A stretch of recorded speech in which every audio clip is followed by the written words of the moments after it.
어떤 엄마가 손님들을 자기 집으로 초대를 했습니다.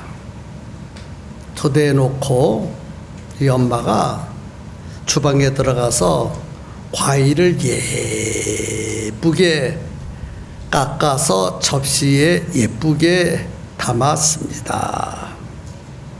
그리고 유치원에 다니는 자기 딸에게 접시를 주면서 말했습니다. 딸 이름을 부르면서 손님들에게 이 접시를 갖다 주면서 변변치 않는 과일이지만 많이 잡수세요 하고 예쁘게 말하라. 예, 엄마 알았어요. 유치원 다니는 딸이 엄마가 일러준 말을 머릿속으로 생각하면서 과일 접시를 들고 손님 앞에다가 공손히 내려놓고 해맑게 웃으면서 큰 소리로 말했어요. 변변치 않은 손님들이지만 많이 잡수세요. 옆 사람과 인사하겠습니다. 하나님 말씀에 집중합시다.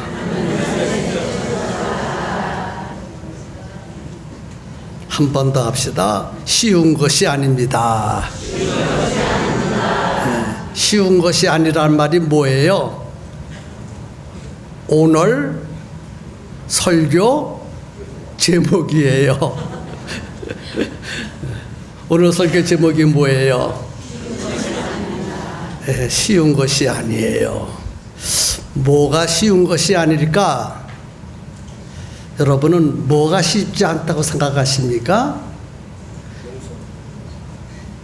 그렇습니다. 역시 우리 신학생이나 다르네. 다른 사람을 용서하는 일은 쉬운 일이 아닙니다. 다른 사람을 용서하는 일은 참으로 어려운 일입니다. 하나님께서 본문을 통해서 우리에게 말씀하셨어요. 32절에 보니까 서로 친절하게 하며 불쌍히 여기며 서로 용서하기를 하나님이 그리스도 안에서 너희를 용서하신 같이 하라. 이 말씀은 서로 용서하라는 말씀입니다. 여러분, 용서가 쉽지 않은 일인데 용서가 무엇이라고 생각하십니까? 용서는 잘못을 저지른 자에게 너그러움을 베푸는 것을 용서라고 말합니다.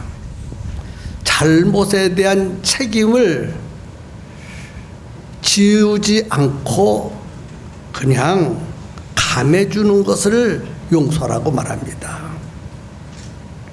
성도 여러분, 용서할 수만 있다면 용서해야 되겠죠? 하지만 생각해 보세요.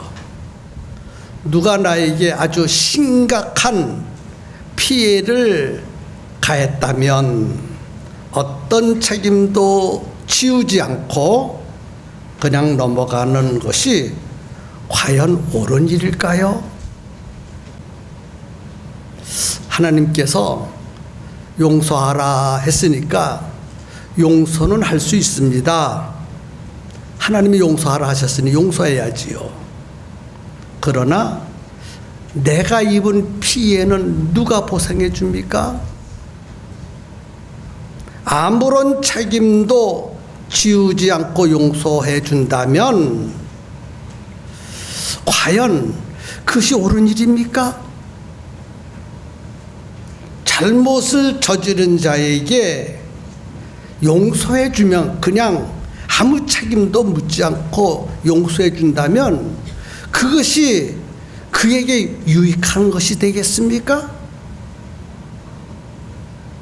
만약 아무 책임도 묻지 않고 무조건 용서해 준다면 그 사람은 똑같은 행위를 반복적으로 할 거예요. 그렇게 되면 더 많은 사람들이 피해를 입고 상처를 입고 고통을 당하고 불이익을 당하게 될 것입니다. 그래도 용서해야 되겠습니까? 그런 사람을 용서해 줘야 되겠습니까? 여러분은 어떻게 생각하십니까? 나에게 큰 손해를 끼친 사람 무조건 용서해 주는 것이 그 사람에게 유익한 것이고 나에게 유익한 것이 될 수 있겠습니까? 그런데 본문은 한 걸음 더 나아가서 아주 부담스러운 말씀을 하셨어요. 하나님이 그리스도 안에서 너희를 용서하심 같이 하라. 예수님처럼 용서하래요. 예수님처럼 용서하래요. 우리가 어떻게 예수님처럼 용서할 수 있겠습니까? 세상을 살다 보면 내가 잘못할 때도 있고 상대편이 잘못할 때도 있습니다. 인생은 서로 잘못을 저지르고 있습니다.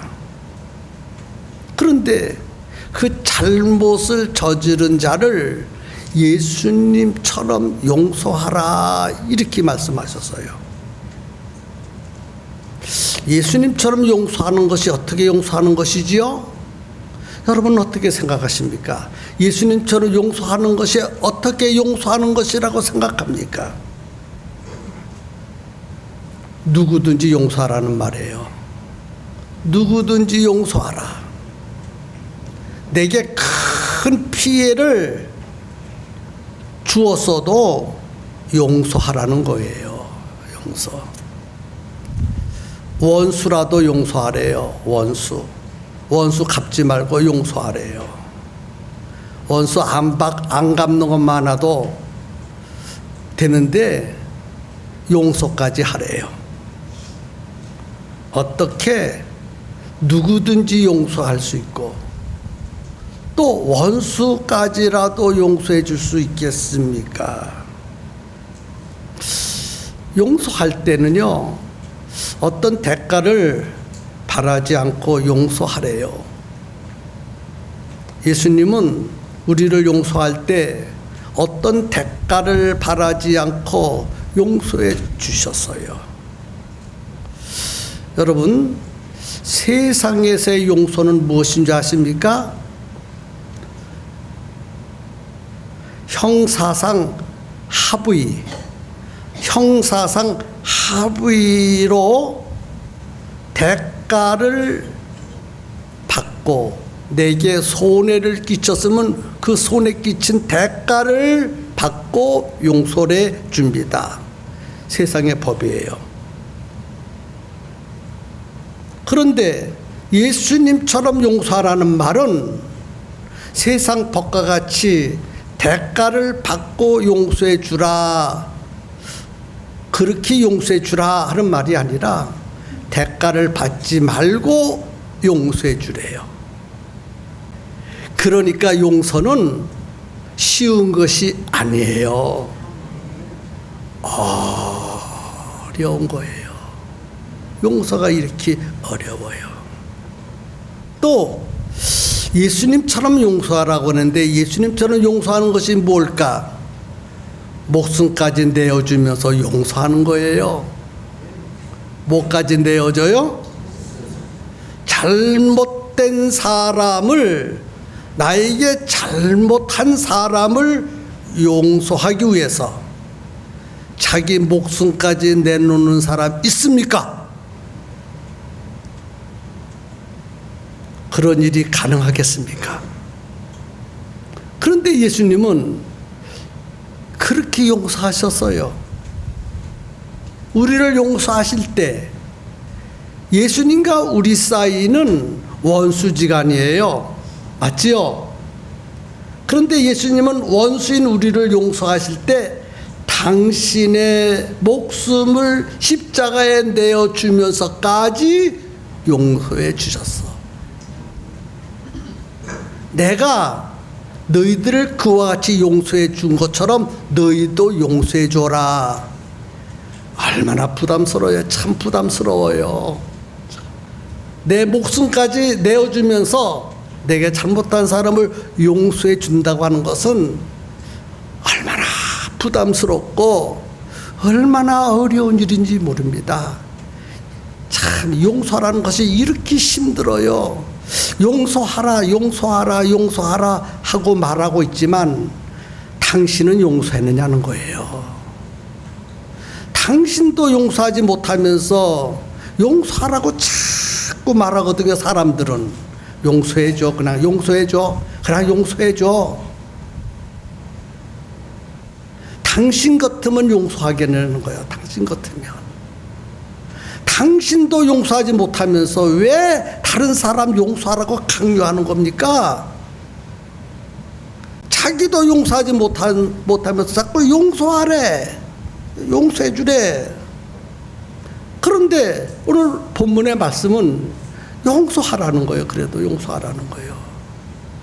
부담스러워도 용서하고 어려워도 용서하고 예수님처럼 용서하라. 자기 목숨까지 내어주면서 용서하라. 이렇게 말씀하신 것은 그만한 목적이 있고 그만한 이유가 있다고 생각됩니다. 왜 예수님처럼 용서해야 될까요? 그 이유가 본문 말씀 25절에 기록됐어요. 그런즉 거짓을 버리고 각각 그 이웃과 더불어 참된 것을 말하라. 이는 우리가 서로 지체가 됨이라. 왜 용서하라고 했을까? 우리는 서로 지체가 되기 때문에, 지체이기 때문에. 우리는 서로 지체입니다. 지체이기 때문에 용서해 주라는 거예요. 여기서 지체란 말은 신체 일부분을 말합니다. 지체는 서로 뗄래야 뗄 수 없는 것이 지체가 아니겠습니까? 몸 하면 머리 있고 가슴 있고 팔 있고 다리가 있어요. 이게 몸이거든요. 머리라는 지체, 몸이라는 지체, 팔이라는 지체, 다리라는 지체 등등의 지체들이 한데 연결되어서 한 몸을 이루고 있습니다. 너희들이 서로 지체이기 때문에 용서해야 한다, 이 말입니다. 우리들은 한 지체입니다. 팽성침례교회를 통한 한 지체가 되었어요. 우리는 분리된 것이 아니라, 분리가 된 것이 아니라 서로 연결된 한 지체예요. 그래서 본문의 말씀은 교인들끼리, 성도들끼리 서로 용서하라는 거예요. 그리스도 안에서 한 지체가 되었기 때문에, 그리스도의 몸을 이루는 한 지체가 되었기 때문에 성도들 간에 잘못한 거 있으면 용서해 줘라. 어떻게 용서해 주라? 예수님처럼 용서해 주어라. 이런 말씀이 오늘 본문의 가장 중요한 핵심인 줄로 믿으시기 바랍니다. 아멘이지요? 오늘 이 설교를 듣고 부담스러운 사람도 있을 거예요. 저도 부담스러운 면이 있어요.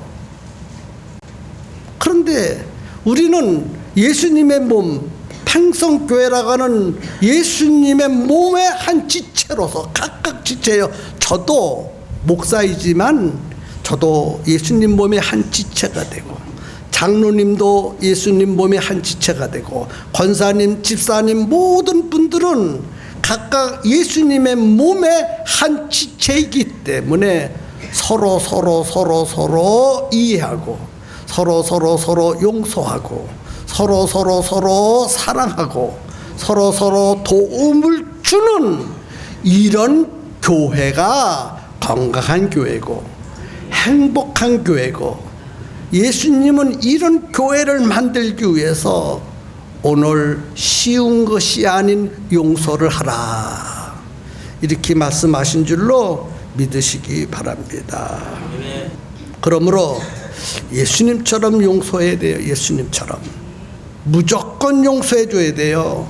아멘입니까? 예수님이 나를 용서하실 때 따지지도 않고 묻지도 않았어. 너 왜 그런 죄를 졌느냐? 절대로 묻지 않고 무조건 용서해 주셨어.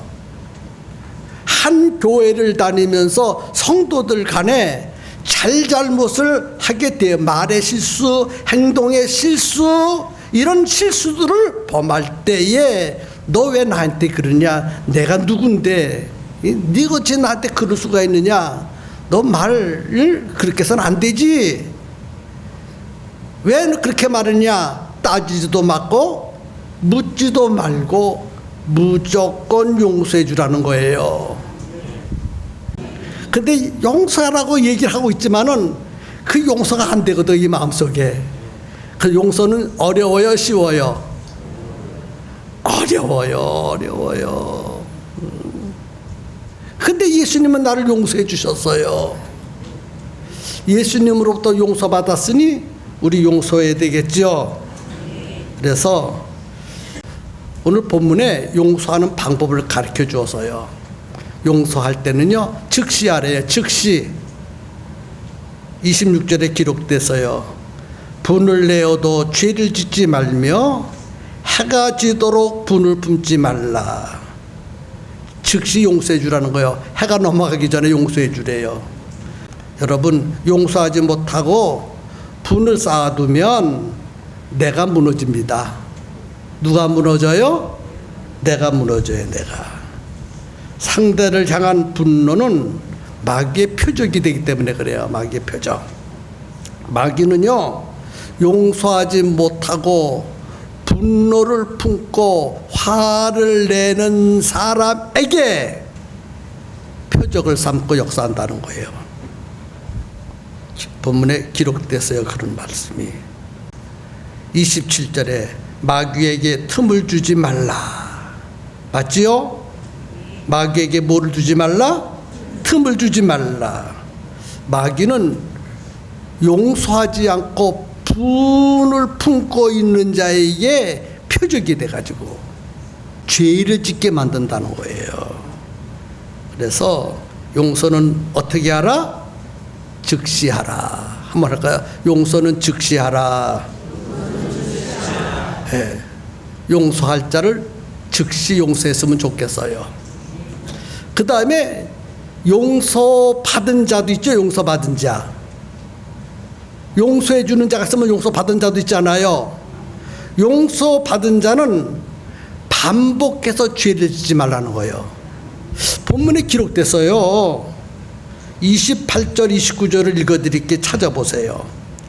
도둑질하는 자는 다시 도둑질하지 말고 돌이켜 가난한 자에게 구제할 수 있도록 자기 손으로 수고하여 선한 일을 하라. 더러운 말은 너의 입 밖에도 내지 말고 오직 덕을 세우는 데 소용되는 대로 선한 말을 하여 듣는 자들에게 은혜를 끼치게 하라. 이 말씀의 내용을 들여다보면요, 죄를 용서받은 자는 다시는 그 죄를 짓지 말라는 거예요. 용서받은 자가 또다시 같은 죄를 반복해서 짓는다면 용서받은 것이 무너진다는 거예요. 용서하는 것도 중요하지만 용서받은 자가 다시는 그 일을 반복해서 죄를 짓지 않고 잘못을 저지르지 않는 것, 이것이 중요하다는 것입니다. 아멘입니까? 그래서 죄를 용서하기도 해야 되고, 용서받은 자는 다시 그런 죄를 반복해서 거듭 죄를 짓지 말라라고 말씀하셨으니 용서도 해야 되고, 용서받은 자는 다시는 그 죄를 짓지 않으려고 몸부림쳐야 되겠지요. 그래서 용서하지 않으면 또 성령님이 근심하신대요. 근심. 30절에 기록돼서요. 하나님의 성령을 근심하게 하지 말라. 그 안에서 너희가 구원의 날까지 인치심을 받았느니라. 우리가 서로 용서하지 않으면 성령님이 근심하고, 용서받은 자가 또다시 죄를 지으면 성령님이 근심하신다는 거예요. 그래요. 성령님을 근심하게 하면 안 되잖아요. 그리스도인들이 성령님을 기쁘시게 해드려야 되지. 왜 성령님을 근심하게 합니까? 왜 근심하실까? 성령님이 31절 때문이에요. 31절에 보면 너희는 모든 악독과 노함과 분냄과 떠드는 것과 비방하는 것을 모든 악의와 함께 버리고, 이렇게 기록되었어요. 용서하지 않으면 모든 악독과 노함과 분냄과 떠드는 것과 비방하는 것과 모든 악의로 자신의 신앙이 죽기 때문입니다. 용서하지 않으면 자신의 영혼이 죽어버리기 때문에 그것을 아시는 성령님이 근심하고 계신다는 거예요. 그래서 우리는 서로 용서해야 되고 서로 용서를 받아야 되겠죠? 그래서 32절에 서로 친절하게 하며 불쌍히 여기며 서로 용서하기를 하나님의 그리스도 안에서 너희를 용서하신 같이 하라. 용서는 서로 용서하고 서로 용서를 구하고, 용서의 목적은 그리스도 안에서 한 지체가 되었기 때문에, 그리스도의 몸의 한 지체이기 때문에 서로 용서해야 되겠죠? 아멘입니다. 아멘. 자, 이것이 본문의 말씀이고 해석이거든요.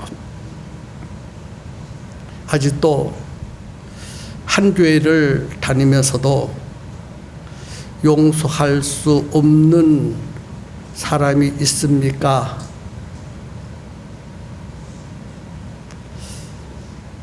용서했으면 좋겠어요.